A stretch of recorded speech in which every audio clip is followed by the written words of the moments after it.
جيل زاد جيل واعي ذكي، كيسول بزاف، كيبغي يعيش بحرية ويحقق ذاته. ولكن واش الحرية بلا مسؤولية ما كتوليش فوضى؟ اليوم غادي نهضروا بصراحة من القلب، من قلب المجتمع، على الديمقراطية، الثقة في الأحزاب، الفساد اللي كاين حتى في المواطنين. علاش جيل زاد ما بقاتش عنده الثقة في الأحزاب السياسية؟ من الناحية النفسية، الثقة ما كتجيش من الفراغ، الثقة كتجي في تجربة متكررة في الصدق والنتائج. الشباب عاشوا بزاف ديال الوعود الكاذبة، فتبنى في دماغهم ما يسمى في علم النفس بالإحباط السياسي المتعلم. النتيجة عزوف، لا مبالاة، وحتى السخرية من السياسة. ولكن في الأصل ما كايناش لا مبالاة، كاين ألم جماعي مكتوم، لأن الشاب باغي يغير ولكن ما عارفش منين يبدأ. واش فعلا المشاركة السياسية ولات بلا معنى؟ لا، المشاركة ما عمرها كانت بلا معنى. المشكل كاين في التصور اللي عندنا عليه. بزاف كيشوفوا الانتخابات كحدث موسمي وماشي كمسار واعي. إريكسون قال باللي الانسان الواحد اللي ما تلقاش الانتماء ديالو في المجتمع كيتحول الى صوت غاضب او صامت. الشباب خاصهم يفهموا بان التصويت مسؤوليه واعتراف بالانتماء، ماشي مجرد فعل شكلي. كاين اللي كيقولوا السياسة موسخة وخاصنا نبقاو بعيد، شنو الرأي ديالك؟ الهروب من السياسه خطر، حيت ملي الناس المزيانه كتهرب من السياسه كيبقاو فيها الناس غير اللي باغيين يستغلوها. عالم النفس كارل يونغ قال باللي كل تغيير جماعي تيبدا من وعي فردي. اذا الحل ماشي في الهروب، الحل في اعاده تعريف السياسه كعمل نبيل، بناء للوطن وماشي كسب النفوذ.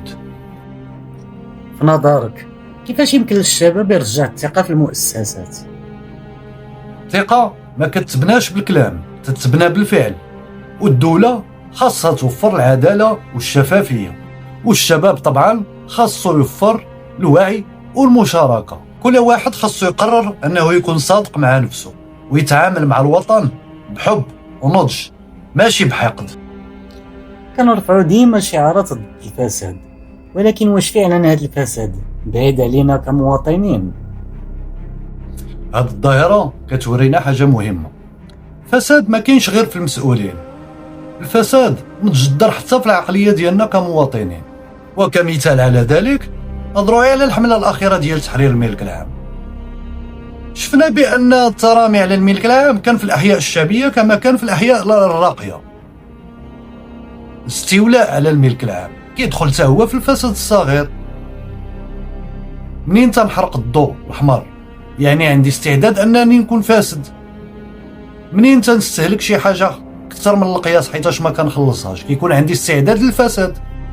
فمنين المواطن كيتصرف بلا احترام للقوانين، بلا اعتبار الاخر، فراه تيشارك في دوامات الفساد الصغير اللي تيولي مقبول في العقل الجمعي. ونفسيا هذا السلوك تعكس التبرير الجماعي للخطأ. كل واحد كيقول لراسو انا بوحدي ما غاديش نضر، وهذه كتوصل الى تعميق المشكله. وباش نغيروا الواقع خاصنا نبدلوا ثقافه المواطن قبل ما نلوموا المسؤولين، وخاصنا نتعلموا بان الحريه والمسؤوليه هما وجهان لنفس العمل المدني. شنو طبيعة العلاقة اللي كاينة ما بين الفساد الفردي والديمقراطية الحقيقية؟ قبل ما نجاوب على هذا السؤال ضروري نذكر المعنى ديال الديمقراطية، اللي هو الانتقال من السلطة المركزية أو القرارات المركزية إلى سلطة المؤسسات المنتخبة.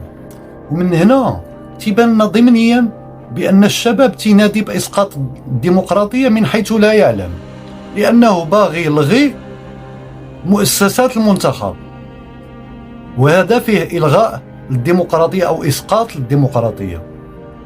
وباش نرجع هنايا للسؤال، الديمقراطية ما كتقومش غير بالصناديق الانتخابية، كتقوم كذلك بالأخلاق المدنية.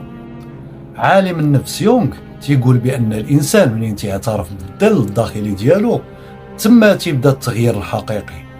منين نعترفوا باللي حتى حنا فينا الفساد، داك الساعه تنقدروا نحاربوه بعقل واعي وماشي بالشعارات.